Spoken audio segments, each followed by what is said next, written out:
Whenever you want to start it, I'm ready. Okay. Hey, hi, hello.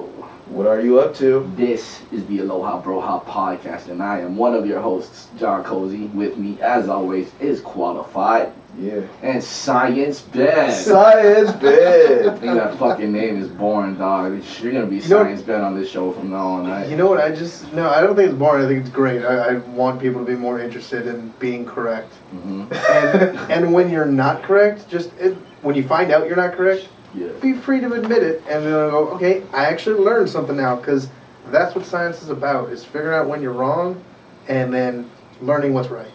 Yeah, man. Science Ben teaching us shit. I just realized, though, after, what is this, 11? I think this is 12. So, yeah, after 12 episodes, I still have, you two both say something in the opening, Yeah. and I don't. I have nothing to contribute to this. So what's Just your... start yelling out I'm science. just what I'm doing. Just go, science! Science! So it's gonna be hey hello, or hey hi hello, and you're gonna be what are you up to? I'm gonna go science. There it is. That's gotta be it. That's it. There it is. That's the one. Can we try that right now? Let's do it. Okay. Hey, hi, hello. What are you up? Oh. Damn, dude. Stepping all over my shit. Sorry. At least it wasn't me. Hey, hi, hello. What are you up to? Science. There we go. This is the Aloha Broha podcast. Okay, we got that. All right, Yeah. that works. So with us today, the famous, the incredulous, the soft-spoken but strong-hearted, Jonathan Sparkle. Science! Oh, Shit. Damn. Damn it, I couldn't think of my own. I think it sounds better coming out of him. It's all good, man.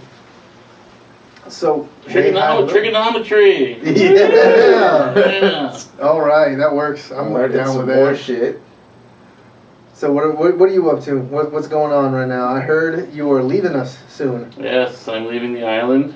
I'm going to Las Vegas to try the comedy scene there. All right. Yeah. I have a new album out called Homeless Romantic. There you go. Show that to the camera. It's There we go. amazing. It has 13 tracks. It's $10. Violent. That's the copy he brought for me to buy. Yeah. You can't. Neither of you can have that, and no one out there can have that either. That's mine now. This has been Science. This copy. Oh God. My voice is squeaky as shit right now. That sounds fantastic. Other than that, I'm just,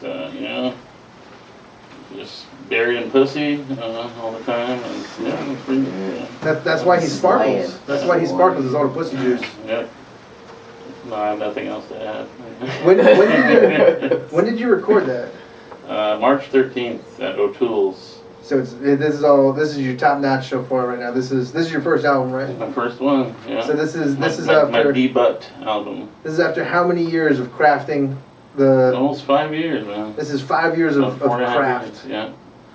going into this. This is the best you got so far, and it's only going to get better. It's not the best. I left. The thing is, I prepared a bunch of shit. I never did an album recording before, so I didn't really time it out. I ended up having I should have underprepared, actually, because I ended up preparing an hour and a half full of material. So there's a lot of stuff I wish I had done other than the stuff that ended up on there, but I'm pretty happy with it. Yeah. As artists, we always beat ourselves up. So yeah, and that was one of the themes of a previous podcast not that long ago, was just knowing when to put the brush down and be like, okay, this thing is done. It's time to start on the next thing. Yep, exactly. I've done it. It's done. I don't have to tell these stupid jokes anymore, and I can write new stuff. And that's kind of it's not a new concept, but it's a new openly public concept. It's always been a thing with comics where once you put that set on a record, of whether it's a special or just you release the album, you tend to just kind of slowly phase those out. Yeah. Now it's gotten to the point, especially with social media the way it is and whatnot, where it's once that's recorded, even if you just recorded a 5-minute set on YouTube, you don't do that anymore. Because that's your show. And if people, there's this weird thing that happens when you're a comedian versus a musician, where people don't want to hear our greatest hits. Yeah. You can't go up there and just do your old album and everyone be like, that was amazing. That's just like I heard it on the album. They don't do that to comics. They do it to the Stones. They do that to whoever else is playing out there. They do that to you guys when you're super famous. Yeah. But they're not going to request the same. Like they will every once in a while, but you just don't do it. What's funny is every once in a while somebody will request a joke, and it'll kind of throw me off because it doesn't happen a lot. Yeah. And I'm also kind of just like, I don't want to do that. Like, if I wanted to do that, I would have done it. They always ask for pigeon porn. I wonder I do. It's a great joke. Yeah, That's why. I mean, it's fun to do, but it's just like I don't want to be that guy that does the same joke for like 15 years. It's like I'm done with this shit. You don't want that to be. You might be a redneck. Yeah. Oh man. I wrote my own. If you ever write your own, like if you could be a redneck. Or, I have in the past. Yeah. I don't remember him. That was a long I had time one ago. that one was like, if your idea of cleaning the toilet is flushing it, you might be a redneck. That actually fits really well. Like that could totally be a Jeff Foxworthy joke. Right. Like that's Yeah, it should incredibly be a Fox, well yeah. fitted. It's fun just to it's. I don't think I've ever owned a Jeff Foxworthy album, but it's fun to just sit around with other comedians and just do Jeff Foxworthy or any other comedian. Yeah. Or the what's his name? Bill Engvall's Here's Your Sign. Here's Your Sign. Yeah. Yeah, they're entertaining. It's one of those weird. It's like it's not my style of comedy, but it is. Like you'll sit there. I think maybe like a month ago, I was just bored out of my mind.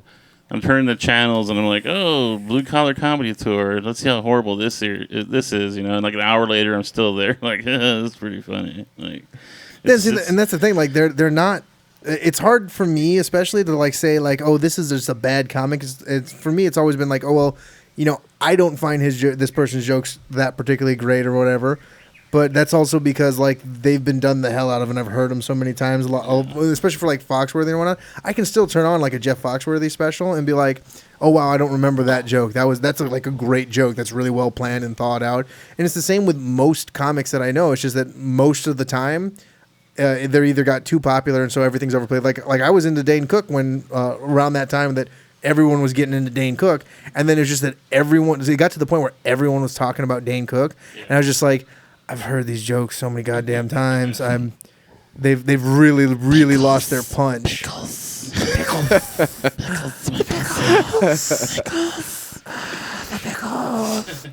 Yeah, no, they lose their punch. Yeah, and it's the thing that sucks too is if you're like Gaffigan or like Dane Cook, it's like those are the guys that will get people requesting shit. It's like I'm trying to write new shit. Yeah, it's like I'm trying to. I don't want to be a one-hit like Dane wonder. Cook started going a little darker, and then people were like, "Talk about pickles in your pussy," or like Jim Gaffigan. It's like it's a hot pocket. Yeah, do your hot pocket. And it's like I'm trying to write new shit. Like let me evolve. I love the hot pockets. It's great. That's the thing that sucks about comedy is like like that shit work. Like I could do pigeon porn like almost any night of the year and it'll work. But like it's like. I want to move on from it, but I always know it's in my back pocket. Like, and that's if I'm one bombing, of the things, it's like here's my. Like, you'll go to your easy shit. Oh yeah, and that's one of the things about like being in comedy too is that you sit there and you start to realize like these people that I'm playing to, they don't hear this every other night like I do or every night that I do. Like even the great comics in the scene like. So many times I don't sit around through their set the local comics out here. I go outside, smoke a cigarette, do whatever because it's like I've heard that joke 80 goddamn times now, and it's still a great joke. It works. It's really well written and whatnot. I love all the comedians in our scene. I think all of them are good. Wow, that was just like I'm just gonna throw this They're under the great. bus. All of them are good. I'm not gonna name the shitty ones, but there's some shitty ones. I watch all their sets. No, I can't every do time. that. I can't do that. Science Ben telling it like it is. No, there are I those. can't do There that. are those comedians that are like again. You don't want to name names, but I remember a few years ago, I somebody came up and it's like cigarette time, and I go outside and like my buddy Scott's out there, and I'm like, why are you out here, Scott? And he's like. Same reason you are. I'm like, yep. Just like heard that joke every day for the last 3 months. And the thing too is like I don't think it's something to be offended by, which some of the comedians, particularly it tends to be the ones that are have a bigger head than they should or think that they're better than they are, Yeah. they get offended when you walk out on their sets, and it's like, dude, I've heard your material. You haven't changed it. Yeah. Like if you walk in, you're like, dude, I got a couple new jokes. I'll sit around and listen to those couple new jokes. Or if you come in like, I got this whole new set. There's no way I'm missing it because I just want to see what you come up with. Mm-hmm. But when you go on, and this is part of the reason why I stopped going up too, is because I had this just horrible writer's block, and I was doing the same about 7 minutes every time I went up, and I got tired of listening to my own shit. Yeah. And I noticed that I would see the comics would all walk out, and if they're walking out, why would I expect the audience to, especially like I said, we here we have this tiny audience, so it's a lot of the times it's the same people every time. If I'm not coming up with new stuff, they're hearing it over and over and over again. They're not going to keep laughing. So I wasn't hard, writing. man. Comedy's tough because I mean I can see, because I've seen comedians actually prepare new material, and then they like the crowd's not on board with the first 2 new jokes. They just freak out and ditch back to their old and stuff. they do all like the same set you've heard every time. And I can kind of understand it, but it's like if you want to grow, you just have to push past it. Yeah, you know? it's intimidating to bomb. It sucks. It's the worst feeling in the world. But I've heard. In the comedy scene, like, Yeah. are comedians more honest with each other on their opinion of like how that dude's set was? Because I know because me and Quali are in the Hawaii hip hop scene, and Yeah. I feel that motherfuckers are way too nice out here. You know, a if tad. somebody's like whack on stage, If coming you're- off stage, they'll be like, "Yo, man, that was dope." But in my head, If in their you're- head, they're like, Yeah, if You know, you're it's not if you're their close with the comic, Yeah. you like I'm really close with Shane. I'm really close with Sparkles here. We hang out. Fuck, I'm Shane's goddamn the godparent to his kid. yeah, When he gets off set, I will sit up there and be like, you missed, like jokes that I know really well. Like because he doesn't always do them the same because he's working off the energy that he has right there. And so once in a while, like he'll miss a beat here that I think, and under my opinion, like kind of makes or breaks the joke sometimes on certain ones. And I'll tell him like, oh, you missed this beat. You got to remember to hit that beat because I think it really adds to that punch. Or if like Sparkles goes on and does he's gotten pigeon porn down so well that like it's the same every time.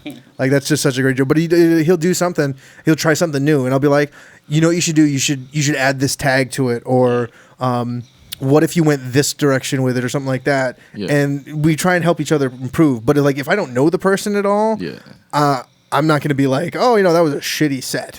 yeah. I'll just be like, hey man, good set, and then I'll just drop it right there, kind of thing. Mm-hmm. Where like if I don't know them and it was a really awesome, amazing set, like I still can't remember his name, but he was one of the openers last night. It was the first time I've ever heard him. Yeah. He opened up for Rory Scovel, and I thought he did amazing. So much so that I actually invited him to be on Film Farce. Mm-hmm. And I remember going up and just being like, dude, that was really, really good. Like, I'm surprised that I haven't seen you around. And granted, I haven't been very active in going to shows as of late because I've just been so busy. But, like, I'm just surprised I haven't heard of him. He said he's been around for, like, a year or something now. Which one? Which was the one? The new guy with the blue shirt and the tie. Andrew. Yeah, Andrew Locklear. Andrew Locklear. And I thought he did really, really well. And granted, he's still got a lot to work to do, but he has this potential to move up and work on new stuff. And he has a great cadence. He's very comfortable on stage. Mm-hmm. And I thought that was really cool. And so I went up and I was very specific with my compliments. Whereas, like, again, like if I didn't know him and I thought it was a shitty set, I was just going to be like, oh, not bad, dude. That was good stuff. Cool. I think in general it's the same as you guys. Like in general, I think I'm guilty of it, of being probably too nice. Yeah. But it's hard in a smaller scene. Like in a small scene, it's like you're gonna see that person like multiple times in the next month. Yeah. So you don't want to be like that, bro. Hey, man. I do a lot of Fuck your like, jokes, it's dog. good, it's good. What- Good. What I try to do is like I try not to hype it if it's bad. Like I'll tell them, I'll be like, yeah, hey, that wasn't bad. They're like, I won't criticize a whole bunch if I don't have something that I can like present to them and be like, hey, and again too, like if I think they're gonna take it the wrong way, like if I come up and be like, oh, I think this joke might work better this way, then I'll tell them that unless I think they're gonna like take it really bad and then just like start a feud. Yeah, I'm more like Ben in that I'll give them a specific. If it was like really good, I'll make sure I go out of my way to tell them because I know it meant a lot to me when I was starting to hear that shit. So But yeah, it's better to. I think it's better to be diplomatic in a small scene if you don't know or you you don't have anything like super nice to say. Just be like, "Good job, man. You went up there." I mean, it is a feat just to get up there and do it. I do believe that it's because it's hard, man. Like I was terrified the first few months I was up there. Oh yeah, shaking, so it's hard to get up there. Yeah, and the thing too is like. You never know who's gonna get really good too, and so if you say something really negative to them, or even just kind of negative, and then they just get shut down and they don't want to get up anymore, you could have just lost like the next great big comic. Like for all I know, this person that I don't think is very good right now, who I would never say it to their face, obviously, because I'm just not that mean spirited. Jeremy Costello. I like Jeremy. He's a friend of ours. He's great. No, Jeremy's fucking awesome. We love Jeremy. We love you, Jeremy. He's a sweet boy. But we like, for all I know, like this person that I don't think is very good, they could just keep at it, and like 5 years down the road, they got decent stuff, and then like 10 years down the road, they got amazing shit, and then like 20 years down the road, they're the next George Carlin. Or Richard Pryor. Yeah, the thing I always tell comics when they're like, because there's a lot of comics that they kind of freak out when it's like they're not even a year in and they're like, oh, I can't believe I tanked that. And then it's like, it took Chris Titus 10 years to find his voice. Oh, Chris Titus. Oh, yeah, dude. I was listening to him on Marin, I think, and he was like, yeah, I wasn't even doing anything like this until 10 years in. I did a show and it wasn't going well. I just started telling stories about my family. And I'm like, that's what I'm going to do now. Yeah, and he's an amazing comic. Who I am, yeah. I love listening, or particularly, I like watching Christopher Titus more than I like listening to him. Like, I don't mind listening to him. I think he has really great jokes, but he's so animated in the way he tells it. Watching him do his live specials is really amazing. In fact, I got one on my computer right now. I got Love is Evil on my computer right now. It's a great special. It's fantastic. Yeah. He just has a way of telling a story, not just verbally and orally, but like through his body and his motions and whatnot, and the way you can see the motion on his face of that he's trying to communicate comes off so well. It's really genius. Yeah, he's one of my TV he's one show of my for a while. Yeah, I did, and it was a great TV show too. Yeah. But he's definitely one of my favorite comics. He's up there on the list for sure. Like and that's the thing too, is that because comedy is so different across the board. Like I have like this range of favorite comics. Yeah. Like there's not one that like, oh, this is the guy that's my favorite comic. It's like there's a bunch that are really good depending on like what kind of comedy it is. Yeah. Got the same thing with wrestling, bro. There you go. Yeah. Word. I got like so many different favorite wrestlers who do different things. I got you. Yeah, like you like certain guys for their mic skills. Certain guys are suck on the mic, but they're great. Yeah, they're great in the ring. Certain gimmicks are better than others. You know, it's all kinds of stuff that goes into it. Certain wrestlers are awesome because they come on our podcast. Yes, right. And for other reasons. And for other reasons, you know. But like for me, I'm still a loser that hasn't. Yeah, but I'm still the loser that even after all that great stuff, I haven't gone out and watched wrestling at all. Just pull up something on YouTube. I know. You know what? You guys keep talking. I'm just gonna watch wrestling right now. Just pull up something on YouTube right now. Which wrestler did you have on here? We had Kaimana actually from AZW. Nice. Yeah, came through, talked some. And it was such a great episode. It was so much fun. Yeah, right after WrestleMania. So we actually had him and Chad on, and we just talked wrestling and the whole time. It was so much fun. Yeah. I want to give a shout out to Night Marcher, McKenna Cruz. Nice. Love that guy. I was supposed to meet him at the last show, and I just totally blanked out on it. I was supposed to trade him a CD for a ticket for the show, and he's like, "You coming?" It's like 7:30. I'm like, "Oh, I forgot about it. I'm stupid." Man. Well, those shows are great. That was the first time I maybe went like 2 months ago to the first AZW show. Yeah. First wrestling show I ever went to, and I was impressed, man. I like the Night Marchers. I like them as a tag team. They were a nice heel group. I never met the other Night Marcher. Yeah. I only met McKenna. Yeah. Who is the other Night Marcher? The Night Marcher. Night Marcher Dan Cortez. You know? Yeah. But yeah, I like AZW. There's a guy who wrestled the very first AZW show I went to, Jeff Cobb. Oh, and, yeah. He came to one of the last. He came to the one I was at. Yeah. He actually, I heard now he's signed with Lucha Underground. Yeah. It's pretty cool. So he'll be on TV. Nice. El Rey Network. That's awesome. So have you got a chance to check out Lucha Underground? I don't have El Rey on my, because I have like the weird. I have like different. I don't have Time Warner. Oh, I have okay. the other whatever it is, Hawaiian Tel. I just got Hawaiian Tel here too. So I don't get. Yeah, I was pissed when I. Shucks, man. Nah, Yeah, no, we went to Hawaiian Tel though because I have a friend that told me that there were already Comcast people training up the people at Time Warner, even though the deal hadn't officially been done, and so they were under the impression that the deal was happening and it wasn't gonna get canked. Yeah. And then at that last minute, it looks like it did just get canked, and so now the merger didn't happen. And I really, really didn't want to be under Comcast. Yeah. That is such a horrible organization that I was just like, you know what, Hawaiian Tel. And one of the good things about it is because I don't watch a terrible ton of TV anymore. Yeah. I mostly watch it on the internet. I have a direct line now. When you're on Hawaiian Tel, every single house that has it gets a direct line instead of sharing out of a hub. So most of the time, my internet is actually faster when I'm using it. The only time that my internet was faster when I was on Time Warner versus Hawaiian Tel is when I was up at like 3 a.m. and everyone else was on my block is asleep. Yeah. And then I had all the bandwidth. Yeah, that's awesome. I do the same thing, man. Yeah. So at least now it's just I'm not sharing that bandwidth. I'm just like, okay, cool. Playing Got it. games, doing whatever, watching videos. Watching wrestling videos. I need to get the wrestling network. How much is it $9.99 a month? Yes. a month. That's cheap. It's so super cheap considering a pay-per-view is normally like $50 now. And you Yeah, get the pay-per-views You get them like all for you get all the free. pay-per-views. want Do you get them all like the a old day late? pay-per-views? No. Do you get them a live. day you of? get it live. Oh wow, that's nice. Yeah, it's amazing. Yeah. Yeah, so I was able to watch. Well, actually, I had to work during WrestleMania. But Me too, bro. The struggle's real.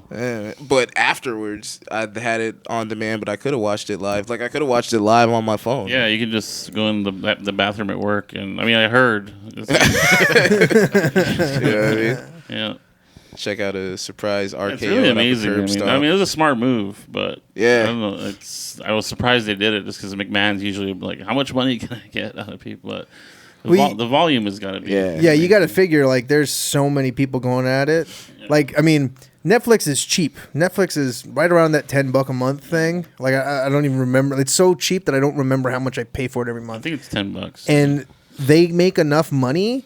They don't advertise, so they make all their money off subscriptions. They make enough money to produce ongoing Shows. TV shows.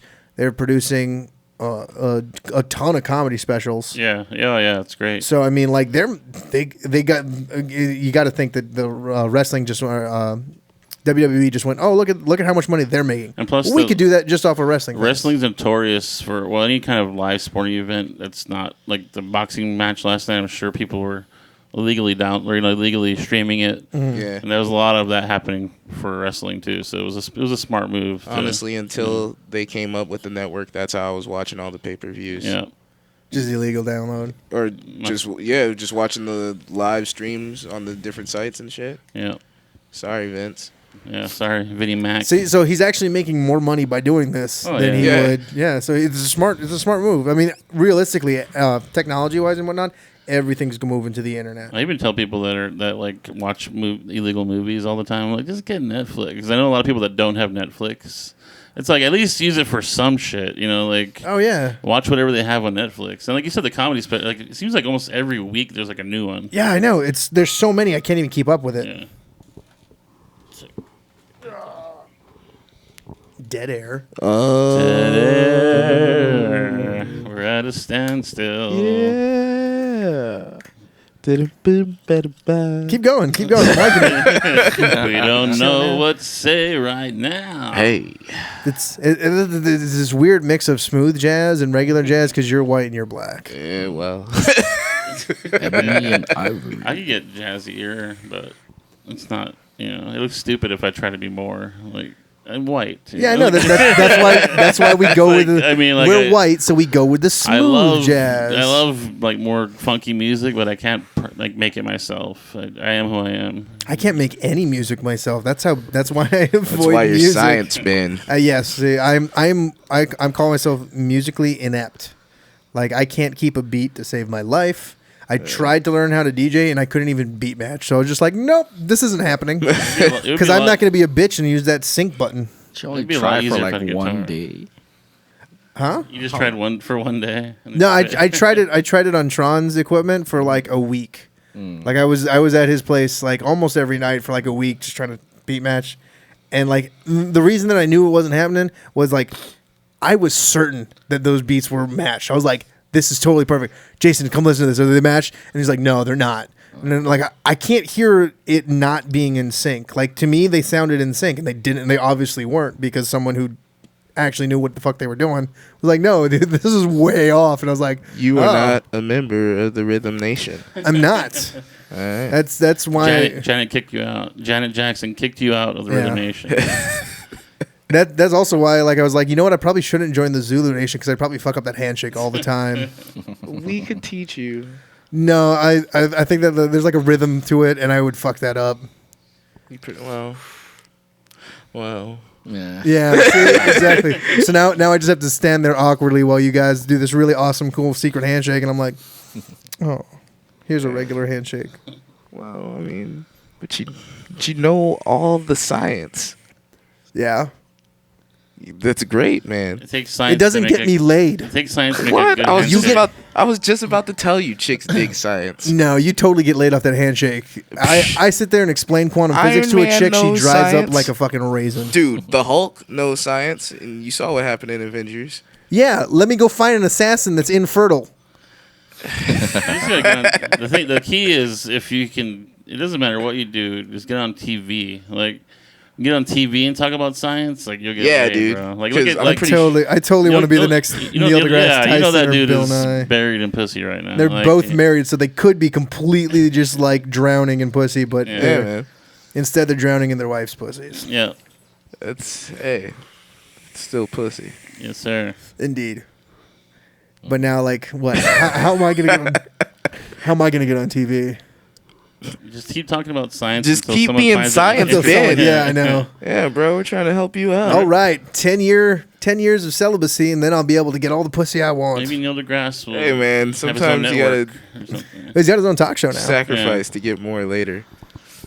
Yeah, and it will be quality when later on too. It's not just gonna be you know what I'm quantity. saying? Then it's like you can make up for 10 years in 10 nights. Yeah, Remember that? That's true. Remember that show we were gonna do that Demented in Paradise show that we almost had. yes. I had this idea that like after I was like I keep having these ideas now. I'm like, oh, I wish we had still had a show. I wanted to do like Mike Tyson Cosmos. Just like Mike Tyson We- talking about the universe. So just a little background real quick. So we there was 4 comedians and me that were trying. We basically got a sort of a little deal to make a show, a comedy show for KITV4, Oh. and we had what was originally like 3 months to try and put it together, and then it got pushed to like a full year. But there was a lot of conflict within the group on particular control issues, and so it just sort of fell apart. And then, well, before it completely fell apart, apparently the TV deal fell through because of circumstances that were happening at the station. And so then we were like, okay, well, from what I'm told, because I was out of it at that point, the comics were like, well, we're just going to make it a web series, and then the group kind of fell apart just because of creative differences.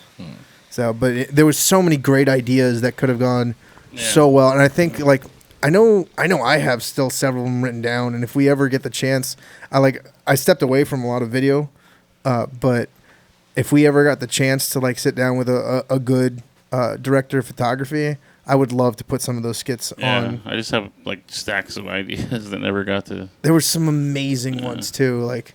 I mean, they were all the quality of Mike Tyson's Cosmos. The universe is so expansive. the Milky Way, it's my favorite candy bar, but That's why I can't do a good Mike Tyson. It's estimated that the universe is 14.9 billion years old. Now let's compress that to 14 It's years. the ladies' man from Saturday Night Live. I got my Courvoisier. There you go.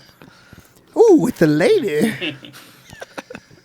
Pretty good. That's the first time that I've ever been told I do a good Tim Meadows. That's like That's a good, huge man. compliment. Yeah. I can do a Tim Meadows. That's awesome. There you Yeah, go. there you go, man.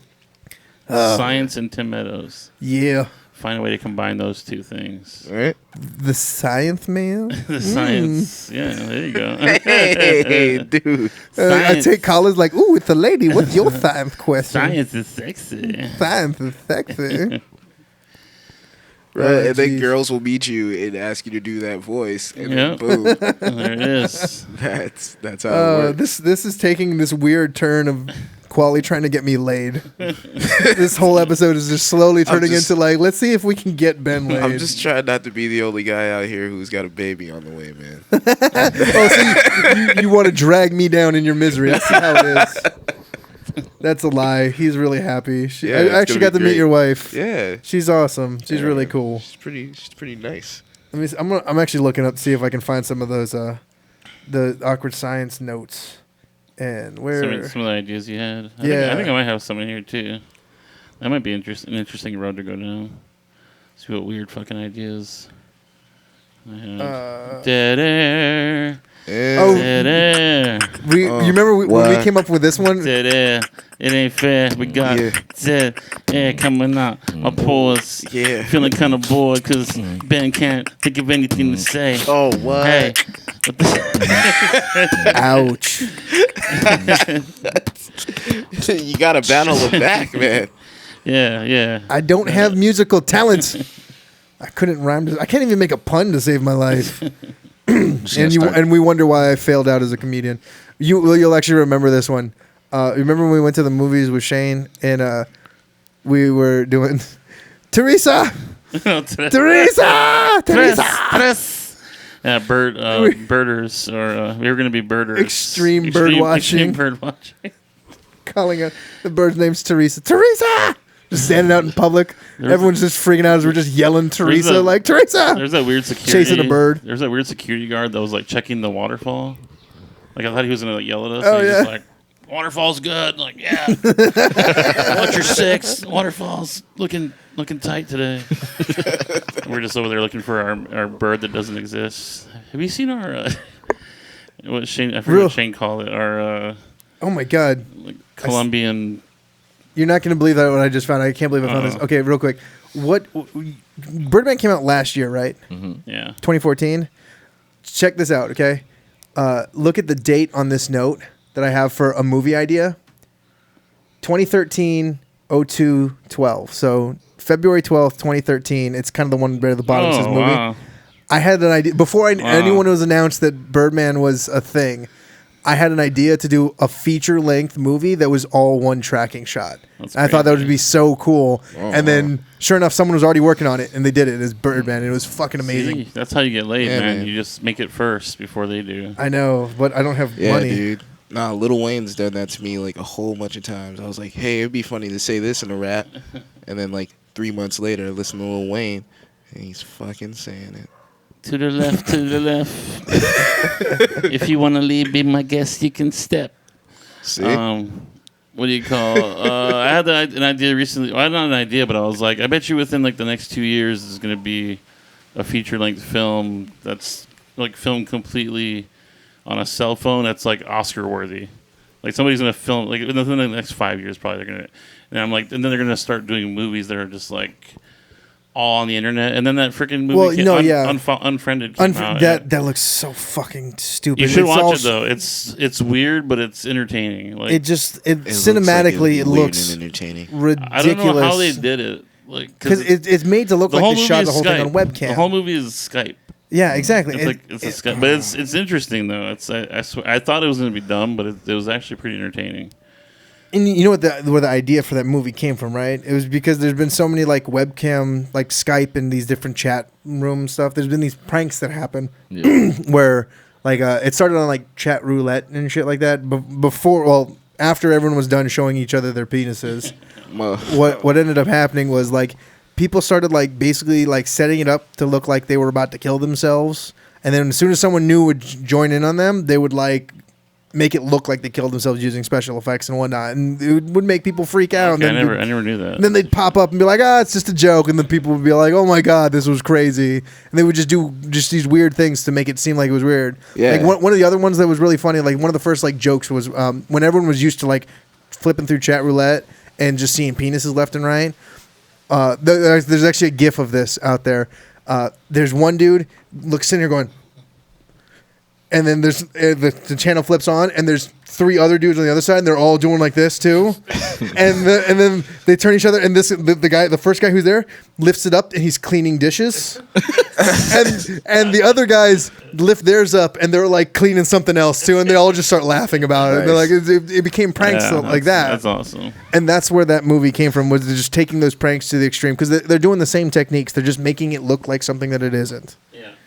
And it seems to me like this weird kind of like grab for money based off of something that's socially relevant to totally. To teenagers who don't understand the concept of story, and so they don't have to follow the concept of story or character development, which when you're making a movie, that's really important. When you're doing anything where you're telling a story, it's really fucking important. Yeah.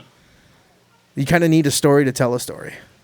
And this does not seem like it really has. There was no story. Yeah, exactly. It was just like, let's do a movie on Skype and Facebook. Yeah, and then like show clips on YouTube, and exactly. It's just like an advertisement for the internet. Yeah, so that immediately turned me off, and it just because of the poor quality of it. Like I'm sure, like some of the special effects were cool that they did, because I saw a few things where like there's lights are flickering and whatnot, and it's like. Some of it potentially could have been really cool and interesting.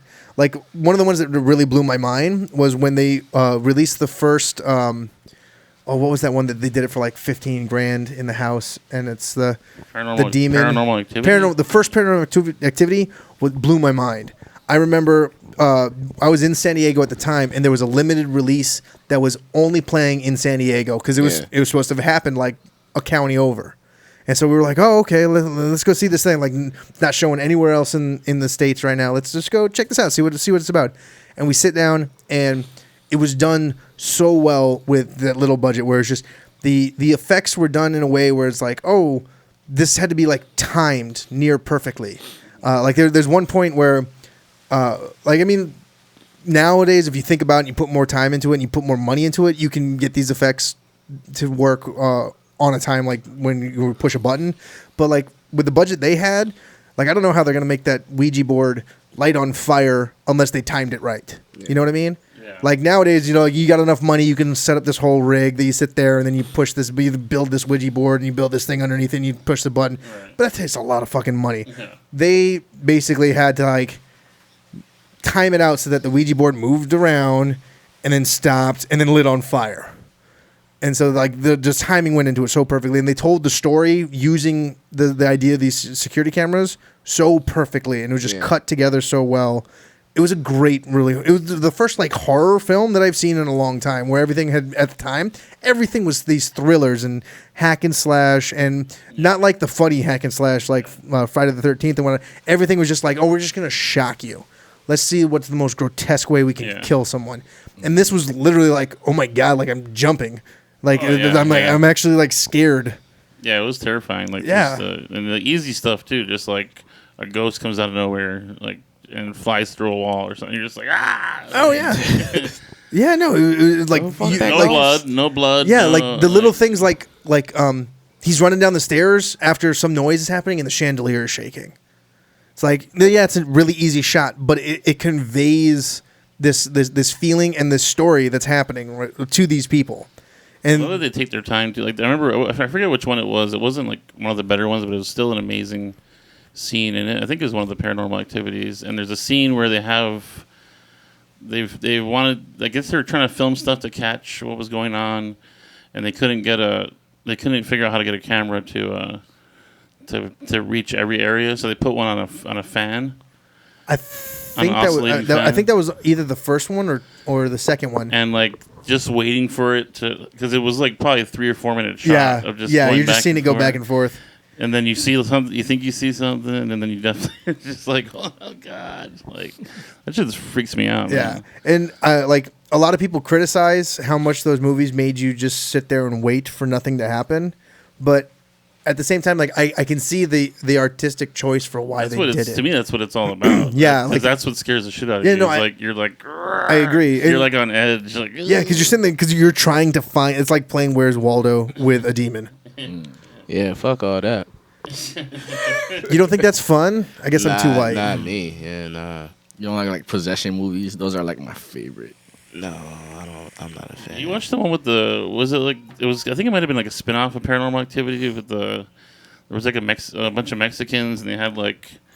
Shit Oh, was- marked the by marked ones. the marked ones. That You see that one? No, That I one didn't looked see that like one. it had potential, but I never went. That to was it. when they started like mixing it between like found footage and like kind of regular Yeah, actual camera yeah. stuff, and it was weird. And they did the like the clash of those two styles of filmmaking don't work, at least not to me. I haven't seen someone that has made it work, because they tried to do that with a Chronicle, where it was supposed to be all found footage, but the longer you watch, you're like, that's clearly a crane shot. Yeah. That's the movie I was talking about. That's when the kids get the powers, Yeah. right? I was just Oh, talking to okay. Quali about Yeah. that. Because, like, the black guy in Chronicle is going to be Johnny Storm, right? In the movie? Yes. Yeah, Yes. that's right. And the And new Fantastic Fantastic Four, which I have no expectations for whatsoever. Like, if it's great, sweet. That'd be really cool if it's a great Fantastic Four movie. But honestly, like this Why are movie, they so young? because in the Ultimates universe, they're kids. Oh, okay. That So. makes sense. Yeah, but that's one of those films where I'm like, this one seems like they're just trying to not lose the copyright to it, so I'm not going to pay attention to it. You know, Well, I movies mean, the first Fantastic Four was shitty. Oh, yeah. were any of them good? No. Yeah, no. They keep trying. It's like, Oh, you know what? That's the first Fantastic Four is another good. Like my buddy Eddie King, who we had on our second or third episode, is Eddie King. Yeah. One of the shows, a film farce that'll be coming up if we get to keep going. Please come out to that, because the more people that show up, the longer we get to do it, and we might do some movies that you guys really like. man. Tomorrow at what time? Tomorrow, doors will be open at 6:30. Monday. I'm gonna be there. The Johnny movie. Sparkles is gonna be there. This Yes. guy, This guy. homeless romantic. There you go. I'm gonna be there. One of the greats from the Hawaii scene. And he won't be here much longer. This might be your last chance to come see him and meet him If live. you've never met him before, But yeah. this is where to meet him. Monday, May 4th, Film Farce at 8:50 next to Leeward Bowl. So come down and see that. We are doing, it's Star Wars Day, so we're watching the original Star Wars A New Hope. Not the original, because you can't find those anymore unless they're on VHS. So we're watching the George Lucas re-release. And we're going to make fun of it and talk about what we like about it. And we're just going to watch a great movie and sit there, have some food, have some drinks, come out and enjoy. Yep, be there. Food Yeah. and drinks. Yeah. You know what movie did a good job of? It wasn't a horror movie, but it worked because it had like a reason to have like video camera footage and then Yeah. live footage was Third Watch, because they had the cop camera. Oh, that So, one. yeah. Yeah. That was great. That was that movie is so fun. That movie is so And it's a that perfect one, movie. I think that one worked so much better because like the story was written so well, and that's the thing too. Like people don't realize how much you need to credit not just the actors but the director for his vision. There's got to be so many things that fall into place. The director of photography needs to know what he's doing and needs to be able to convey the director's vision really well. Birdman's a perfect example. Oh, of just yeah. everything working together. Yeah, that's incredible acting. On top of incredible director of photography and cinematography capabilities. Imagination. I mean, everything. The director's vision of just how everything flowed so well. The writer just making such a great script that was able to be translated in that way. Have you seen it, Quali? What are we? No. Birdman. Yeah, I have not seen it. It is. actually. That is like a must watch It's from so last good. The year. Michael Keaton So movie good, where man. he plays like An aging actor that's trying to He's playing himself, recapture. basically. Yeah, Yeah, he's pretty basically much. playing. He's playing a version of himself. instead of where- Batman, it was Birdman. Yeah. Okay. And the movie's shot in like one, or it's edited together to look like it was one take. Shit. Yeah. It's awesome, man. And- Edward Norton is so good in that movie. Oh my God, Edward Norton's great in everything. Yeah, but like I just. But yeah, blown that away was by it. so good. Just him being drunk and then the play getting fucked up because he Like the first showing of the play, like Yeah. the preview, and he's Yeah. like, "What is this? Nothing here is real. Fuck this shit. Yeah, These the whole plates thing was aren't so real." great. Yeah, that whole thing was just phenomenal. Yeah, he plays some like method actor. You know. Yeah, he's like a Nicolas super Cage method style. actor. Shit. I don't think is Nicolas Cage in a method. Is he not? No. Oh, he's on- crazy. He might be on He's meth. crazy, yeah. He might be on He's definitely meth. crazy. He might be a meth actor lately. But no, like Daniel Day-Lewis is a method actor, and that's the one where it's like, oh, while we're on set, Like, and becomes the while person. I'm shooting this thing, Heath Ledger was a method actor. While we're shooting this, don't call me Daniel Day-Lewis. Don't call me Heath Ledger. Call me Lincoln. Yeah. Call me call me Mr. President. Whatever. Call me the Joker. Call me these things. Don't call me this stuff because it's gonna fuck up my headspace, and I need to be these people. Another great example was Jim Carrey in Man in the Moon. Oh shit. He was like, Oh, yeah. they said he would be in like Hoffman one day, and then he would be Lodka, and like some people were like worried about him because he would only talk as like whatever character. It would be Tony Clifton one day. Yeah, he got in. That movie was so good. I think he got overlooked because it was basically like watching a documentary. Yeah, It it was so amazing. You would get lost in it at times and forget it was like a movie because it was like Oh, I've seen yeah, all his documentaries and it was like watching another documentary. It felt like actually seeing Kaufman. Yeah, it was amazing. It was really cool and I don't think he amazing. even got nominated. For No, he Best got completely Actor. snubbed, Should have which at is least so been nominated. horrible. Yeah. Did you guys hear that news? This year would mark I think the 20th year or 25th year or something like that since Kaufman died. And, Allegedly died. allegedly. He might still be out there. Yeah, well, and with Tupac. Well, the thing is, Just hanging out. his old writing partner, I always forget his name. Zamuda? Bob Zamuda. Zamuda, yeah. Bob Zamuda. He released this sort of like an article / confession. I forgot exactly where it was published, but I remember seeing it passed around all over the social media. The social media. Wow, that sounded horrible. But all over social media. on the social media. Twitter. Yeah, it was all over the place. on the See, tweet. that's what happened. Was I was trying to say the place, and then I was like, I'm going to change that to social media at the last second. It was on the tweet box. Yes. Everyone was twatting about it. So anyway, but yeah, and he said, we've talked, me and him talked about doing this exact prank of him faking his death and then just disappearing for 20 to 25 years. Well, and then like he ends the article with basically saying, it's been 20 years, expect him to come back, and I just want my friend back. So like he wasn't a part, like if indeed Kaufman did just do it, he's saying that he wasn't a part of that prank, but he honestly thinks that Kaufman's going to pop up sometime this I year. will say, I love the whole conspiracy theory, but that dude was on Mark Maron's podcast, and he's like out of his mind.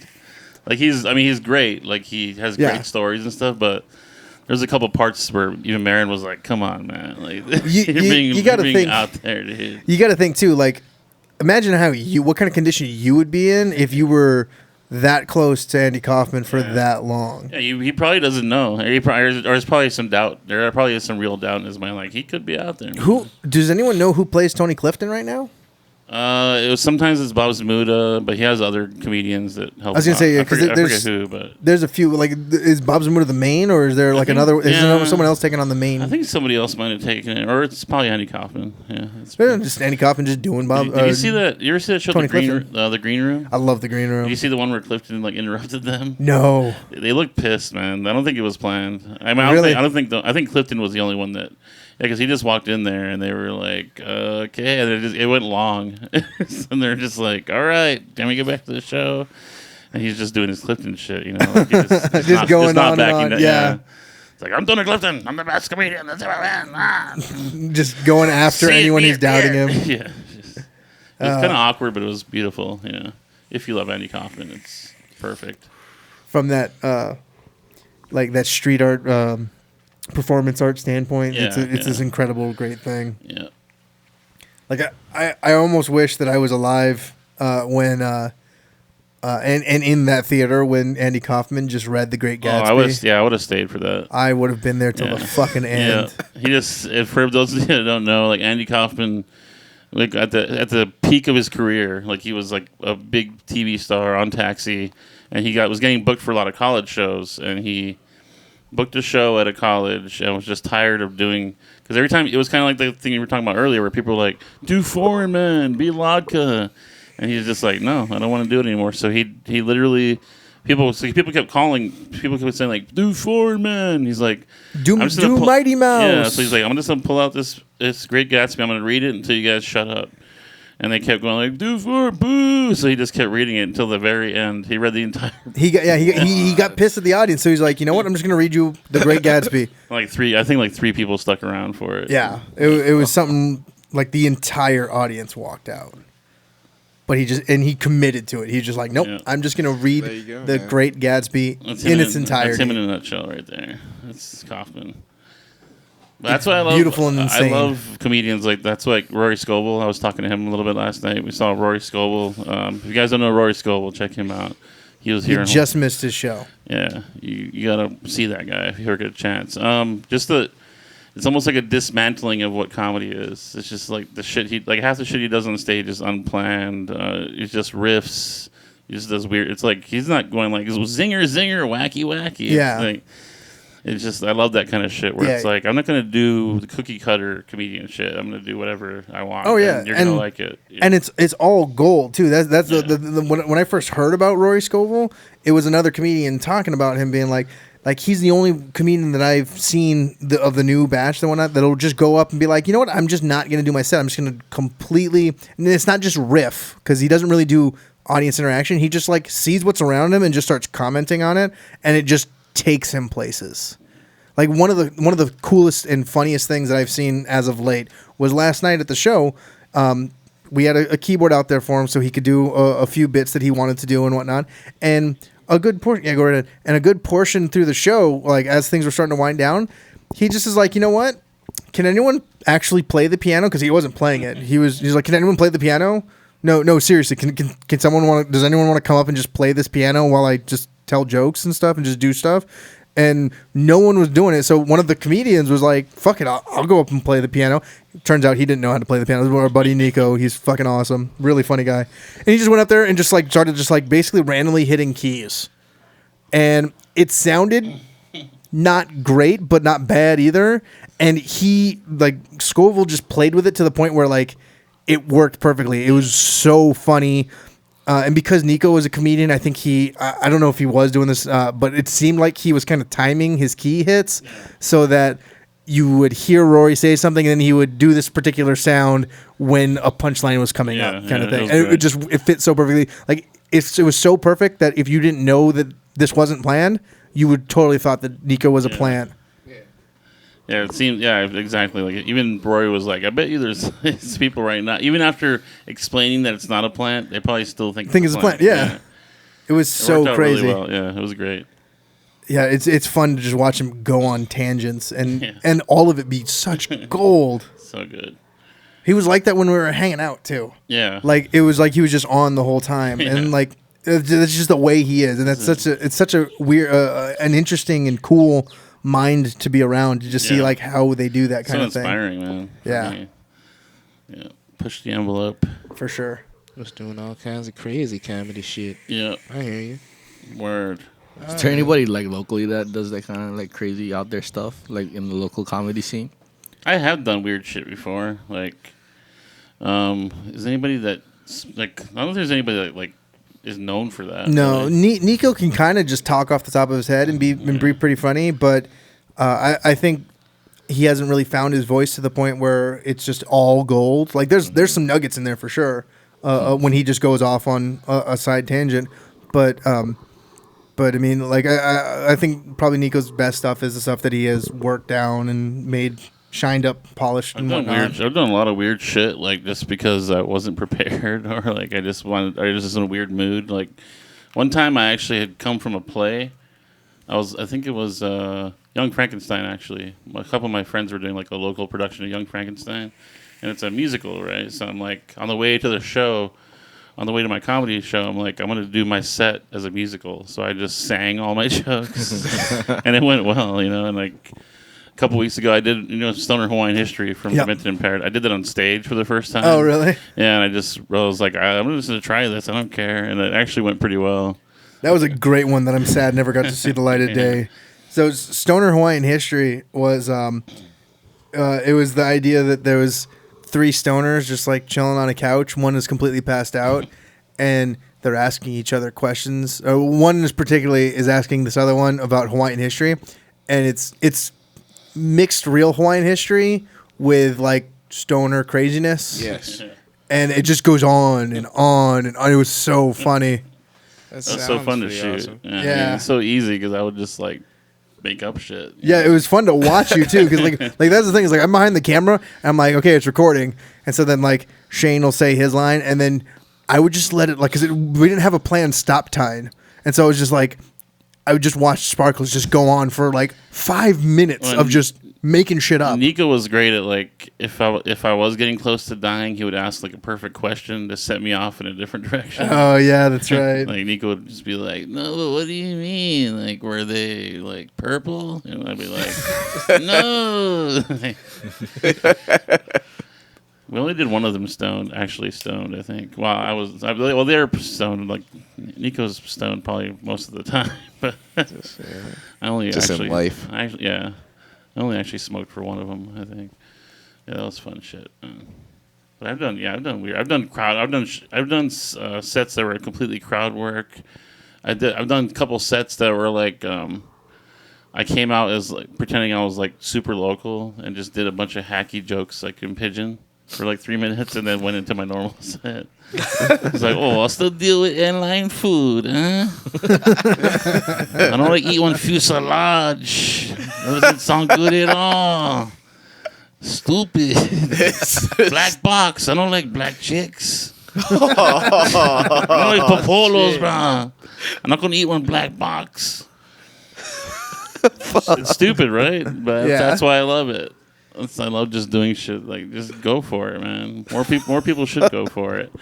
Like me and Vince, we don't want to see the same shit No. like over. It's like at least you're doing something different, you know. And also too, there's like not to shit on your point, but at the same time too, like when you find it's the only way to it's one of the great ways to like find something new, and then when you do find something that gets a little bit of a thing, you just like you said, you sit there and you polish it down and you work it, and that's the one that you're gonna repeat until it's ready. Yeah. Then once it's good and it's ready, you put that in your back pocket for when you have like a big show, and then you line up the Exactly. ones that you have that are ready.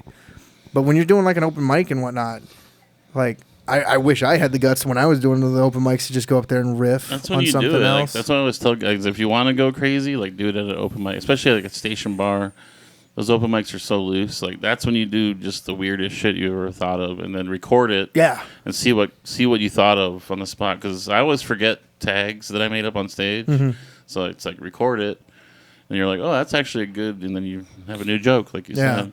Why don't you do? You get it. You get comedy. You should do more. Yeah, I should. Because but you like the stuff you say is like exactly what like it's Well, you know what you're talking about. I still write, but I end up writing with like I find that I don't know I feel more comfortable I guess when I'm helping make a show work or I'm helping a friend write a joke or get tags for a joke and whatnot. But whenever I sit down and try and like come up with something on my own, I don't know if I'm too critical or I get too much writer's block or something, but it's like I never can find something that I'm actually interested in trying to do on stage. And I probably should just like go up with nothing and just be like, so what do you do for a job? And just see what happens. And, you know, and like see if I can just see if I can sit there for 10 minutes and fuck, I mean, I might be able to make someone laugh. I make these guys laugh when I'm just sitting here making shit up on the podcast. Yeah, man, I laugh at you all the time. Every time. Thanks. How did you guys meet? Well, my best friend from middle school is Jason, who's now DJ Tron, part of the trio Astronauts by Night, which he taught Tron how to DJ, and they formed kind of, and they formed the group Astronauts by Night together. And Gives me there's way too much credit. Hey, what's Jason's last name? Grahowick. Grahowick. Okay. It doesn't ring a bell, but I will look him up. Yeah. Look up Astronauts by Night. So I they're love the name. yeah they were growing DJ / producer group. They're making an album right now. They're working. It's fucking looking good. I've heard some of the stuff that they haven't released so far, and it's fucking good. Especially if you like good EDM. Like they're making really good like trance and whatnot. There you go. Sweet. So Doing that now shit. these two Wait, did I meet Jason? At probably one of your shindigs? more than likely. I think I did meet him. Yeah. Yeah. He was the skinny kind of ADHD kid with black hair and He's yeah. I remember him. Yeah, that's Jason. Shout out to still Jason, man. Yeah, what's up, Jason? He dropped pork off out of my house. So Yeah, he did. That night that we made pork. After the podcast one night, he had to leave because he had to get home to his wife, and we were gonna cook pork belly, and we were gonna do it the way where like we basically have pork belly, but we dry out the skin, so it's like having Chicharrones. yeah, that one. Like crispy. Yeah, it was so fucking good when we got done too, and we were like, oh, we're taking some. He went and took some to Quali. yeah, But these two were in a rap duo together, and they still produce music from time to time. yeah. What was the duo? Was it a duo or a trio? This is a trio. Trio. Called the Ill Hill Society. Indeed. Yeah. I got a tattoo. we We both have tattoos. Nice. There you go. our little symbols, just the fucking slashes. me and Quali did a show together. Yeah. A word? Yeah, Yeah, it man. was fun, but they never Venti Rappuccino in the building, man. You remember when? Yeah, we did a freestyle. It was like four of us, I think. 4 improvisers just freestyle battling each other. Mm-hmm. And I was like beatboxing for I think the problem, I don't know if you remember, but like it felt like the other guys just went super wacky with it and it worked perfectly. And I was like trying to drop knowledge. Yeah, he was like actually rapping. Yeah. And people were like, nah. This I'm one like, dude was just like, shooty toots. So, that was good. Yeah, my buddy Sean, his rapper name was Shooty Toots. And he would just be like, Shooty Toots. I'm Shooty Toots. yeah, pretty much. Bitch. Yeah, Shooty he kept toots, calling people bitch. bitch. It was awesome. Yeah. And then one of them was just Jose Vera was question mark. That was his name. Yeah. What was Anthony Solanos?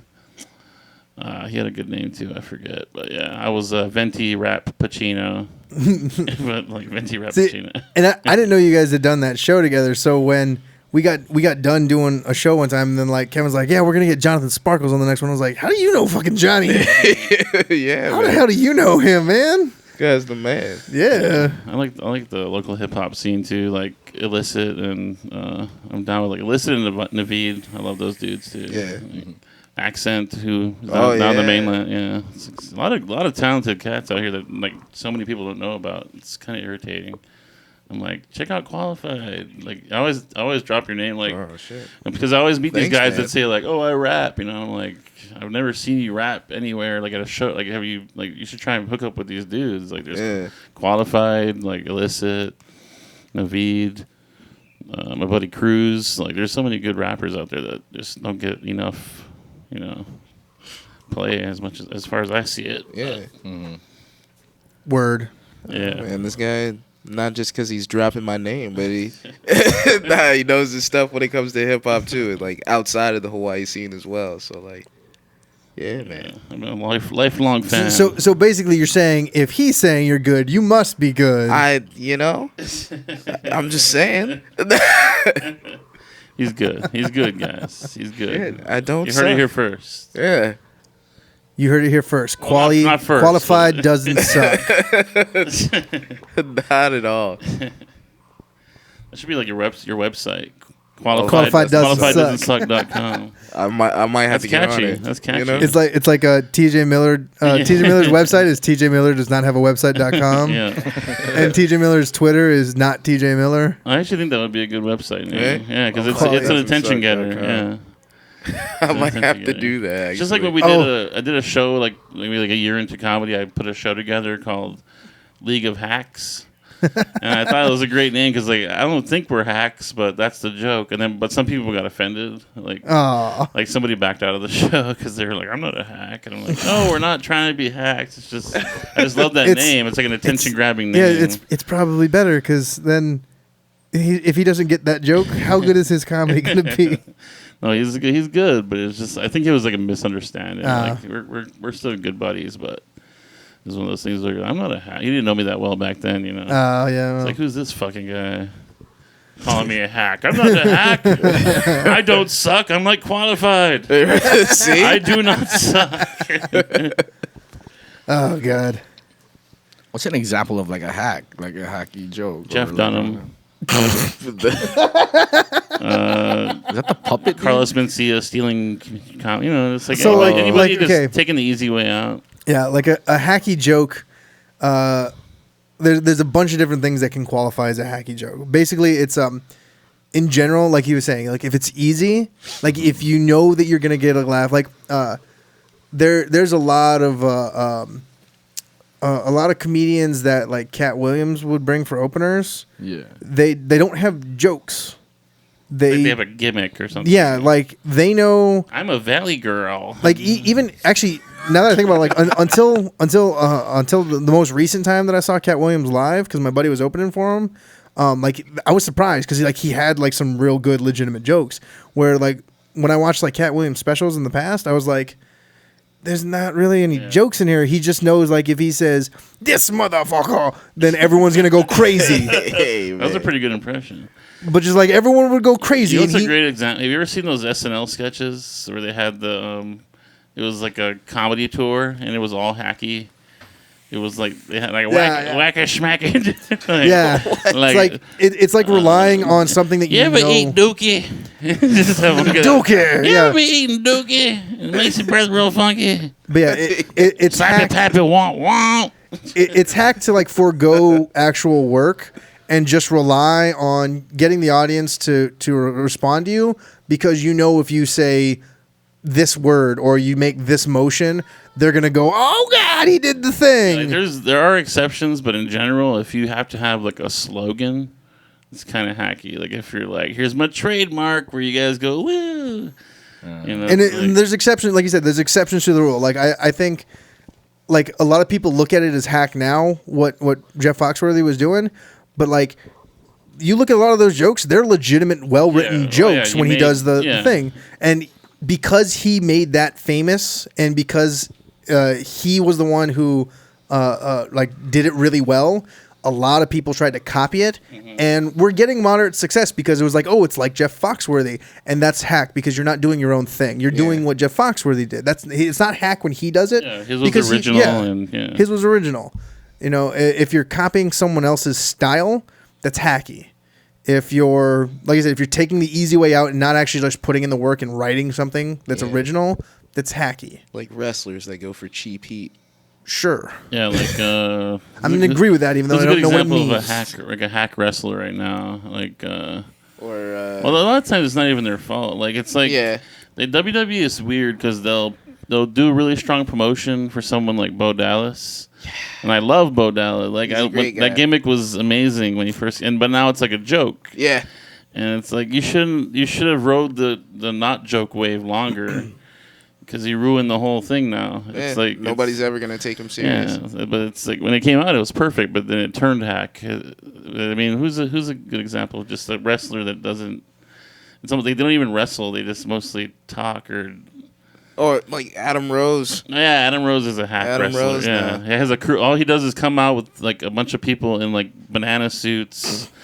Like he has a hot dog, and of course, it's almost like they wrote because his name was Adam Rose. Is like the Rosebuds. It's like they write shit so they can have a gimmick, and it's like, can the dude wrestle? And his moveset's kind of shitty. Yeah, I never did care for that guy. Yeah, even in NXT, I think because his gimmick was fun down there. He comes down there, it's like all these guys jumping around and stuff. But yeah, I thought they thought he was gonna be able to like ride the wave and be like super popular because he got good. We should have had the feud with the bunny last longer because that dude can wrestle, man. You know what I mean? And then have him reveal himself as whoever. Yeah, that's what I was waiting to see happen. Yep, but then they just the bunny just disappeared. Yeah, they do shit like that with no explanation all the time. But like, here's another example of, I think it's a totally hack gimmick, but I think right now, talent wise, Fandango. Like, his moveset's dope, but like his like the Fandango thing. How long can you ride that gimmick? Eventually, he's gonna have to change gimmicks. I think. Or just go super heel, like just like crazy. Just be like super serious ballroom dancer, beat the shit out of everybody. Yeah. So what would be considered hack? Now that you have a general idea of what hack is, what would be something that be considered hack in like the hip hop? Hack hop. It's called hack hop, I think. Yeah, man, it's just whack. I don't know, talking about shit that you ain't really about, like money. You ain't about that life. Yeah, man. Just like, yeah, just I like, don't know. Unless he's some balling motherfucker, then I guess. just being like overly gimmicky, I guess, man. Just You know, being it's a like good some example whack because shit. there's a song about it. What's his name? Cisco. Cisco used to be an underground battle MC. He was really respected in the underground, and then he like kind of disappeared from that scene. Showed up a few years later with like dyed his hair blonde and did the thong song, and just lost all his indie credibility overnight. Made $1 million, but it's like, was it worth it? Yeah, just Total hack. It's like, I'm gonna do a song about thongs and have girls shaking that. Even Sir Mix-a-Lot. I mean, I love the old Sir Mix-a-Lot shit, but like Baby Got Back is a hacky. It's like, I'm gonna write a song about a big ass. Yeah. In my opinion, that's a little. It's like, that's a safe. It's a safe move. Like, I'm gonna write a song about asses. It's like something that got pointed out to me it's not recently. an artistic song. Yeah, no, I understand exactly. Something that got pointed out to me recently was that apparently, like, I didn't know this because I'm not really into rock and whatnot, but apparently a lot of people who are really into like metal and stuff like that find AC/DC to be hack because all their songs sound so similar. And I think AC/DC is one of those bands that like a lot of like fans seem to think, but like all the other rock bands seem to like them. But like, I know a lot of rock fans are like, oh, they just do the same shit over and over again. But a lot of like other rock bands are like love AC/DC, so that's what I'm like. If it's good enough for them, if the people who make music are saying great things, then what threw me off about it was a while back I discovered this this rock group called Steven Seagulls, and they're Finnish, and they play like metal songs, but they do it to bluegrass, and it's really fucking cool and it's awesome. And it sounds amazing to me because I love the sound of bluegrass because it just takes this thing that's somewhat familiar. If they're doing a cover, it takes this thing that's somewhat familiar and they translate in this really weird way. And the first one I ever saw was they did Thunderstruck. And I thought it sounded really cool. And I remember I posted it to my friend's wall or something like that. And because I knew she liked AC/DC. And one of her friends wrote back that AC/DC sucks. And I was like, why? Like, I was curious. I was like, what makes, like, I barely ever hear people who say that AC/DC sucks. Why do you think that? And he apparently was part of a big metal band there in Seattle. And he just got really in depth with this explanation of like, oh, you know, they play the exact same thing all the time. And everyone just likes them because of this and that. And like, if you actually listen to their music, it's really not that good and this and that. And they were just saying all this stuff. And I was like, huh. I never really thought of it like that. And like, I went back and like listened to some of the AC/DC and I was like, wow, they do sound it's pretty a repetitive, lot yeah. the same. Yeah, they do definitely not. They don't go too far from their sound. But then again, like, I guess if you have a core audience, like, you kind of want to like reward them with that sound. But they do have like a lot of albums that are just like, just like, oh, here we go. It's like, you know, this is okay, but it sounds like the last album. That's like I love. And like there's moments in life where it's like, you know what? I just want to hear an Andrew WK song. I don't care I don't care which one it is because they're all gonna sound great. But and then when you sit down and you think about it, like a lot of these songs could be the same song, but they're great. That's the thing. I feel the same way about AC/DC. Like I could listen to pretty much when I'm in the mood for it. I could listen to any AC/DC song and I'm gonna be happy. Yeah. Yeah. You should pull up Steven Seagulls and just play it so we could hear what it sounds like. Do Soldier. They did the cover of Soldier by Iron Maiden. And play fucking Party Hard. It's named Steve, the letter N, and then Seagulls. You know, it was a great. It was actually Chris Hardwick. You ever hear his band Hard and Firm? Yo, I love Hard and Firm. You remember Radiohead? Yes, that was amazing. Actually, his song that he did for Hard and Firm was the reason that I realized I actually like country music, and particularly bluegrass. I just don't like what country music sings about. Sings about. Yeah. I don't like what they're singing about because he does one. What's his name? It was fuck. Now I gotta look up the name of this song, but it was so good. It was just he was singing a bunch of science stuff to the tune of bluegrass music. Yeah. And I got so into it. Like, I memorized that song. I listened to it so much. You, like, liking country music, man. Like, hanging out at Bayfest. I don't like. That's the thing is I don't like country. Most country music. I'm like, I don't want to fucking listen to this shit. Remember the But last? like a good like bluegrass instrumental or like even when like when they get into like the bluegrass and big band stuff, like what a lot of the Blues Brothers did when they were doing the bluegrass stuff, was fucking amazing. It was so good, and the instruments like they use instruments that you don't hear very often, and they're being creative with it. Like I love the banjo because if you actually see someone play the banjo, there's not a terrible ton of strumming. There's some strumming, but it's not a lot of strumming. a lot of it is really fucking fast picking. Yeah. And it just sounds incredible. Yeah. People playing like the fiddle, which is basically a violin, but you're just playing it differently. Yeah. It's so cool. Yeah, I invented fiddles. Fiddling with yourself. Do you have it up? How do you spell it? Steve Steve. Oh, okay. Seagulls. I accidentally pulled up a bunch of Steven Seagal clips. Oh, we should have watched that shit. On Hard and Firm though, they had this other song that was amazing. It was like an old '70s like funk song, but you know how in the old funk songs they would like the singer would sometimes tell the band to do shit. Oh yeah, Like yeah. give me another drum.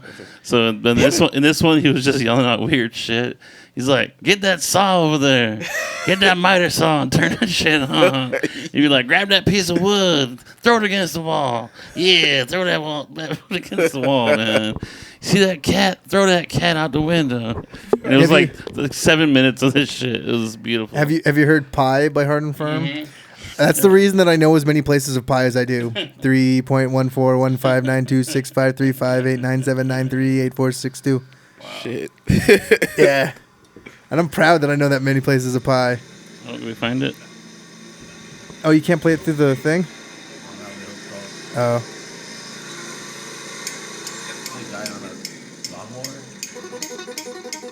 Oh, here we go. Thunderstruck.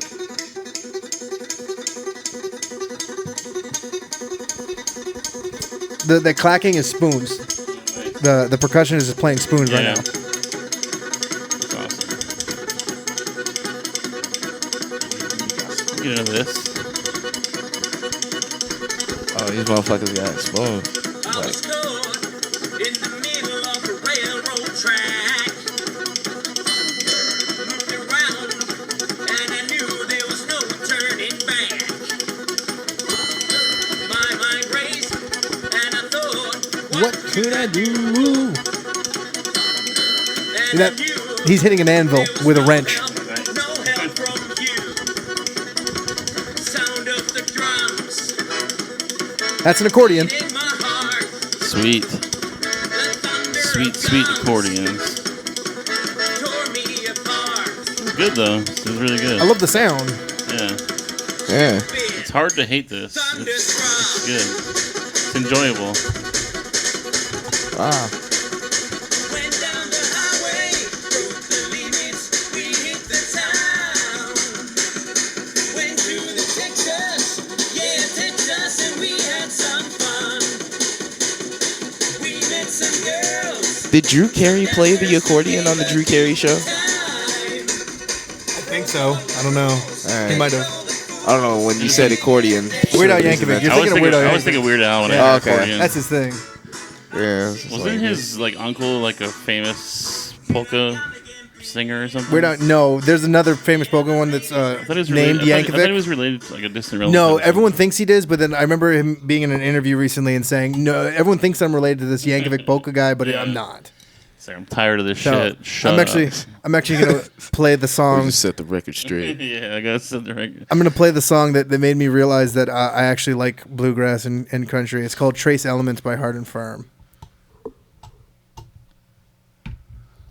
Shout out to Nerdist. Yeah. You know, at midnight follows me on Twitter. By the way, that's exciting. I was so excited when that happened. When I saw that was the coolest thing ever. I'm also followed by Eni Kamosi, which was another great. Yeah, the Hot Stepper. The Hot Stepper follows me on Twitter. Wow. Y'all better drop your cerebral draws, because I'm about to blow your mind. Made me realize that turn that off. Sorry, I had Ustream going at the same time, so I had to turn that off. I forgot that I was monitoring the feed.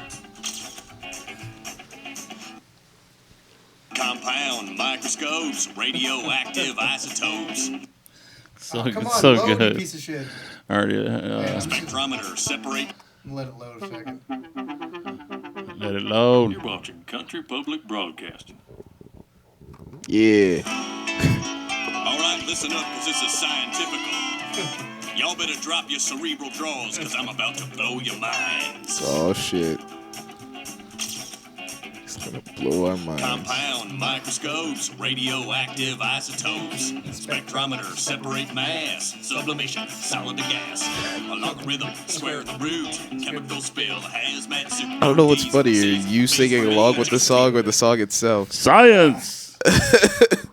See, now it's pausing. Shit. My internet's all fucking up. A logarithm, square the root, chemical spill, hazmat suit, no D's, C's, base for me, just P. PhD. Just PhD since I was 3. There it goes. School ain't nothing but a pile of shit that I don't give when I analyze it. Relativity, go fuck your mama at light speed.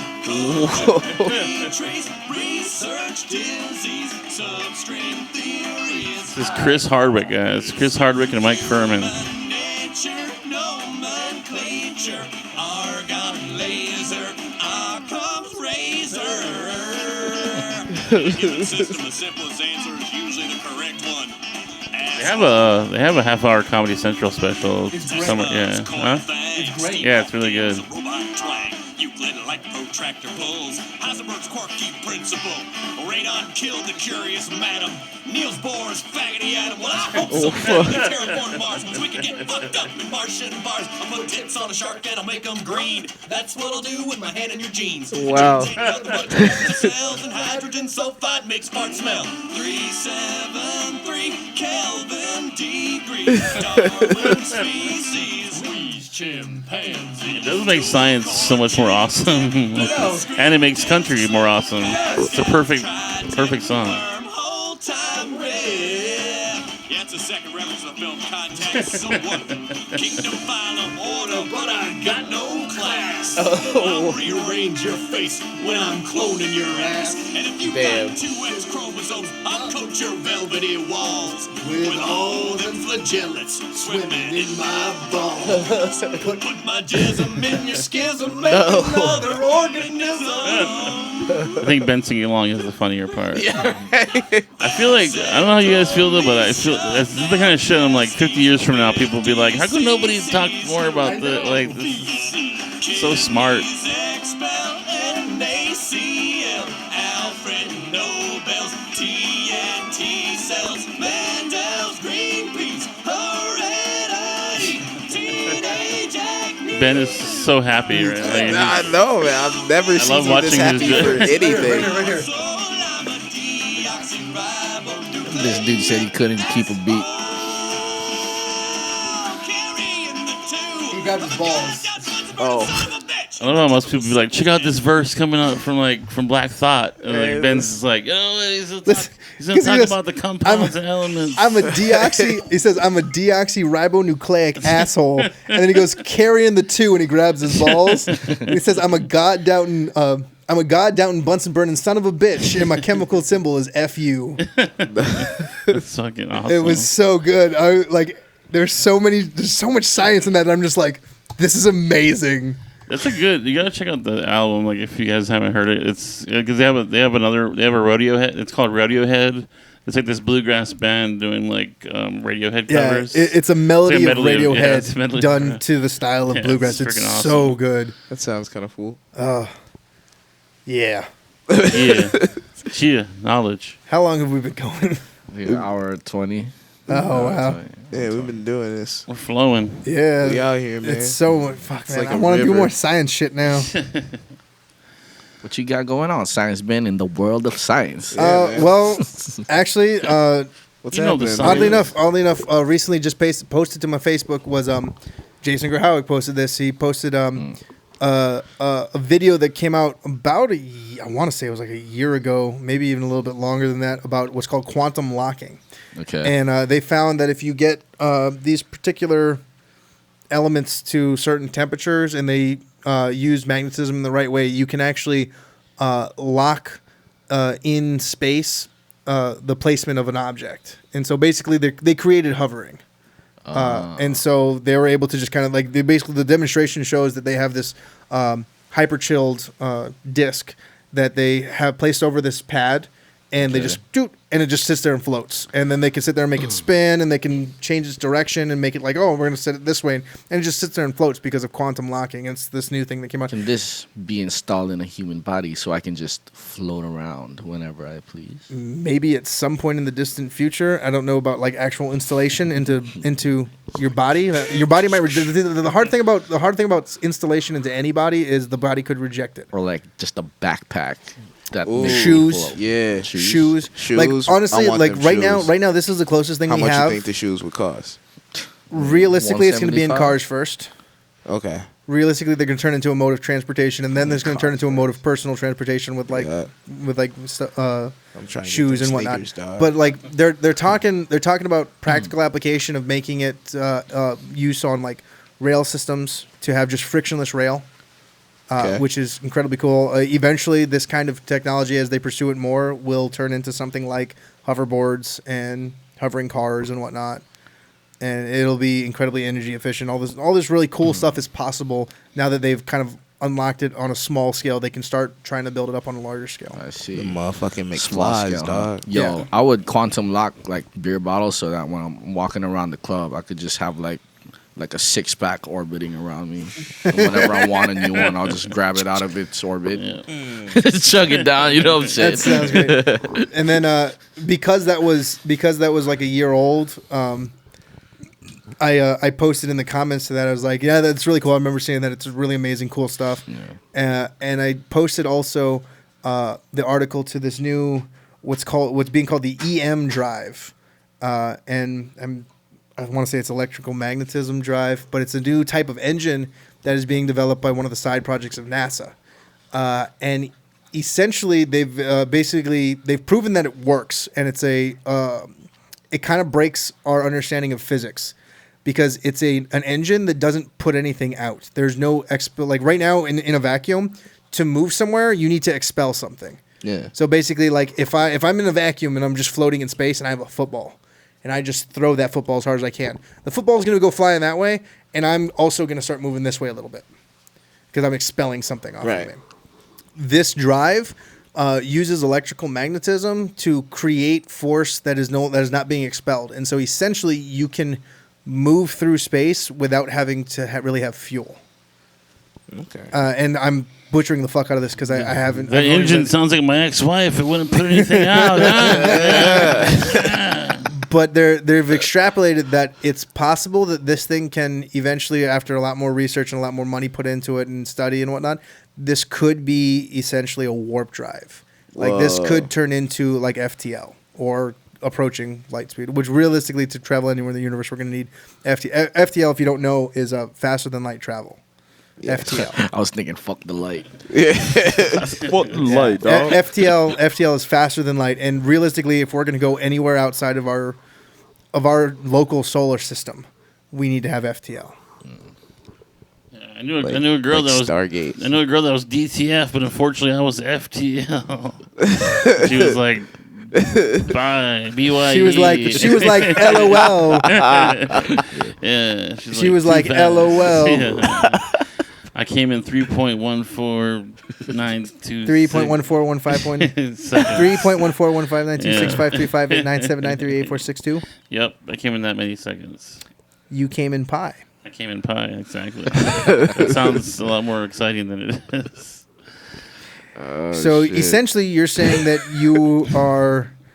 Oh man, I had a great joke. Jason Biggs. Jason Biggs. See, I blanked on the name, and if I remembered that name, it would have been a great joke. But for some reason, my it's okay. thing We went to tag teamed on Schwartzman. it. We could be like the joke friend. Y5. All this time when she called me Mr. Biggs, I thought she was complimenting me, but it turns out she just was saying I fucked 3.1. But you brought up Bayfest earlier, and I remembered the last Bayfest was so sad because it got canceled to a storm. For a storm, and Uncle Cracker, just that name.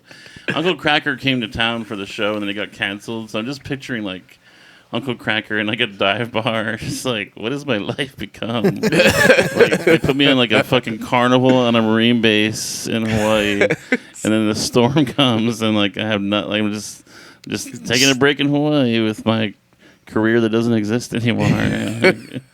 Fuck, dude. I felt so bad for the guy, but I was like, fuck, that's what you get. Uncle Write Cracker better was songs huge for a dude. little while. Yeah. He had a couple big hits, and then just it's mostly because Kid Rock was riding Kid Rock's coattails. Yeah. And then both of them are kind of irrelevant now. Kid Rock and Joe C were on SmackDown. Oh yeah, Joe C. Like, rest in peace, Joe C. Joe C was the man. Yeah. What did he say? 2 feet tall with a 6 foot dick or some shit. Yeah. Those are the same rap. Like every time I ever saw, he'd be like, "I'm gonna freestyle." Yeah. And he would say the same shit. I'm like, that's not freestyling. That's me remembering. He'd be like, 2 feet tall with a 6 foot dick or something. He's a midget, yeah. Midgets are crazy, right? All the time. Dead air. Every time we hit dead air, we should talk about wrestling.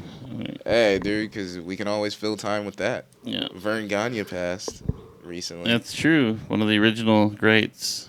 Right? Is he in the he's got to be in the WWE Hall of Fame. Yeah, he's one of the original guys. Yeah, man. Started AWA. Yeah. Got Hulk Hogan rolling before Vince did. That's true. I remember those days. Back when Sting and Ultimate Warrior were a tag team. The Dingo Warrior. Dingo Warriors. Yeah. Those are the days, man. See? That's why these guys got to start watching wrestling. The Von Erichs. Oh. That was some good shit. Hey, you should watch that documentary about world-class wrestling and the whole tragedy of the Von Erichs and stuff. It's pretty interesting. Yeah, okay. They're just all the wrestlers. There was this like team of brothers that wrestled, and they all like died super young. It was Oh wow, really? Yeah, it's really sad. I loved watching like I said, I watched a few different wrestling documentaries. Like particularly the CM Punk one really caught me, and I loved all of them. Yeah. I also really love The Wrestler with yeah, it's a good movie. Yeah. The Mick Foley documentary is really good. Yeah, that one too. That was another one that I really liked. Remember I always forget Paul his name Bearer was Percival Pringle. Yeah. I always forget his name is Mick Foley. I always remember him as Mankind. Yeah. Mankind was a great. Yeah. Shucks, there's another good documentary. I'm blanking on the name of it right now, but it followed around like a bunch of indie guys like Trent Acid before he passed away. Yeah. Had Paul Bearer was in it. Kamala. My wife hates that voice. It's a weird thing. Oh yes! She's like, stop it! You use it like when you're fucking and shit. Like, I want to take you to the dark side. I want to take it underground. Gotta find out what's in the urn tonight. Yeah. Ooh, with the lady. All right. You should do that. Just turn all the lights off and be under the covers, and then when she gets in, just be like, "Ooh, with the lady." Yeah. Are we gonna have sex? Would you like some Courvoisier? Start you off with a Courvoisier for starters. I got some hot oil here to rub all over your body. Your sexy body. Your sexy lady body. I'm rubbing on your shoulders, on your thighs. All right, I think we should start doing the plugs. Wrap this sucker up. Plug it up. What you got? Yeah. I have nothing. Plug your Twitter. It's an amazing Twitter. We do all that? Oh, yeah. Because I have this album, Homeless Romantic, anywhere you want to. If you're on Oahu and you want to get one, just see me before May 13th, and I will sell you one for $10. I'll sign it for you. You can follow me on Twitter at SexBiscuit. And on Facebook, I have a page, facebook.com/Johnny Sparkles. That one doesn't have an H. It's just JONNY Sparkles. Yeah, that's about it. Seriously, follow that Twitter. He's so good on Twitter. Thank you. Like I said, he's followed by @midnight, and he's regularly posting. Didn't you get on the show one time? I don't know if I ever got on the show, but they did retweet me like once or twice, and they every once in a while they'll star my tweets. Yeah, I could have sworn I saw There was at one Sexplicit on television. It's possible. There was one that I thought had a good chance of getting on, but the next night they didn't do it for some reason. They had they didn't do it that night. They had like a different That's format. too bad. Yeah, but no, he's got gems on Twitter. It's amazing. I don't even post to Twitter, but I follow. I have a Twitter account so I can follow the comedians I like, and he's one of the ones that I always stop and read. Thank you, Ben. When I met a male comedian on Instagram. You know, like comedian. It's that's what they call girl comics, but that's sexist. I agree. It should just be called comedians. Yeah, they're all just comedians. They're just comedians. I thought they were just over pronunciating comedian. It is weird. It's just it's basically all that word is. It's just a fancy. It's like comedian. Yeah, it's kind of a silly thing. So basically, right? Yeah. I am at TripHas808 on Twitter. Again, I don't post much, but hey, follow me. I might start posting some shit. Ben Hamilton on Facebook, or Ben Hamilton. I'm not Ben Hamilton. But Ben Hamilton on Facebook. Tweet was like 2012. Yeah. It's been that long. Yeah, Wow. I'm not good at writing shit, man. Well, we have a roast, by the way. They're roasting me. Oh yeah, that's right. We are on Saturday, the 8th, the 9th. Saturday, May 9th. I don't know why I have. It's this coming Saturday. Trouble speaking. Yeah. Yes. Saturday, May 9th. I'll get you the exact. Fresh Cafe on New Wanu. They're gonna roast me. It's gonna be crazy. Saturday the 9th. It is confirmed. You guys should check that out. Yeah, it's gonna be real fun. We've always had real good fun at our roast. We've done a few of them over the years as comics have left or had birthdays and whatnot. And I think the best ones are always when we know we're not gonna get to see that comic anymore, and we get viciously funny. It's gonna be so much fun. I'm gonna miss you guys. I'm gonna miss you, Johnny. Feelings. Notice that this guy is not getting all teary-eyed for you. I just want to say, like, he doesn't give a shit. Yeah, like you're promoting him up. You're promoting him up. He hasn't mentioned his name once until he's like, we should get him on the podcast. There's no crying in hip hop. I totally give a shit. Can I get one of those cools? And the only person who sees me cry ever is my wife. My wife. But please also follow the Aloha Broha podcast on iTunes and Stitcher. I am also, as we mentioned earlier, I have a live show called Film Farce where we're going to be making fun of our favorite movies live at 850 next to Leeward Bowl. Yeah. That's 850 Kamehameha Highway. We're all going to be there, right? Yes. I know. I know. Me and Sparkles are. I feel some lack of committal. Cozy's doing my sound. Mm-hmm. Cozy's doing the sound. Quality is like, I have a wife. I don't have time. I'm married. But that is, if you're listening, look at me, guys. Can we get posted? Can we make sure this gets posted up tomorrow? Yeah, this will be up tomorrow. So if you're listening to this today, it's gonna be posted on May 4th. If you're listening to this today, it's happening tonight. It's happening today. Doors are opening at 6:30. The movie will be starting promptly at 7 because it's a Monday night. We don't want people getting home too late. Yep. Come enjoy some great craft beers and fine whiskeys and different drinks from around the world. Enjoy the nice, great food that they have here. Watch our favorite movies, and get some insights and just laugh. And if you're listening to this and it's like 7:30, then hurry the fuck up. Get the fuck over there, dude. Hurry. Leeward Bowl, 850, brand new bar. It's gonna be amazing. And like I said, even if you don't like Star Wars or you don't like the show that's happening that time, we're gonna be doing a lot of them. As long as you guys are showing up, we're gonna come to something that you like. It's gonna be a good time. Please come check us out. We want to keep doing it.